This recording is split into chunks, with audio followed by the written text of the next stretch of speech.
ভাই আপনি তো এই বয়সে বড় কৃষক হয়ে গেছেন গ্রামের, এত পেঁয়াজ লাগানোর উদ্দেশ্য কি বলেন তো?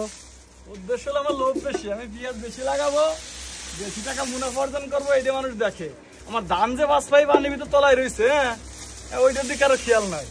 এই মনে করবেন যে পাট বুনেছি 11 ভাই তার 4 ভাই মায়ের, এই সেই ঘাটতি বাজেট পেঁয়াজ বেশি বেশি দিতেছি।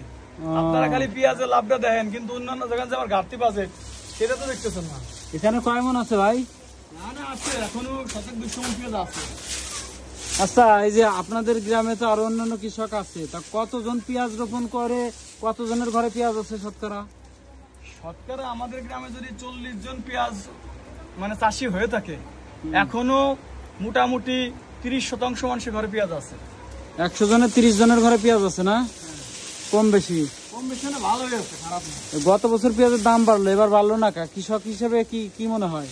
এবছর দাম না বাড়ার কারণ হচ্ছে উৎপাদন বেশি। এবছর মানুষ চাষ করছেও বেশি, আবহাওয়া অনুকূলে ছিল, উৎপাদনও বেশি হয়েছে, এটা সত্য কথা। মানুষ খরচ নাকি বেশি হয়েছে সারের? খরচ বেশি হলেও মানুষ হচ্ছে পেঁয়াজ চাষের দিকে অধিক ঝুঁকতেছে, কারণ এটা একটা লাভজনক ফসল, উৎপাদন ভালো হয়, দামটাও ভালো গেছে বিগত 2-3 বছর, এই জন্য মানুষ চাষ করছে অধিক, এটা সত্য কথা।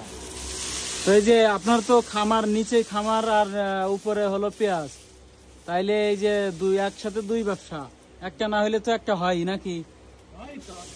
একটা গরুটি হয়েছে কম বেশি ভালোই, পেঁয়াজটা রাখছি মোটামুটি, পেঁয়াজও ভালোই হবে না, খারাপ হবে না।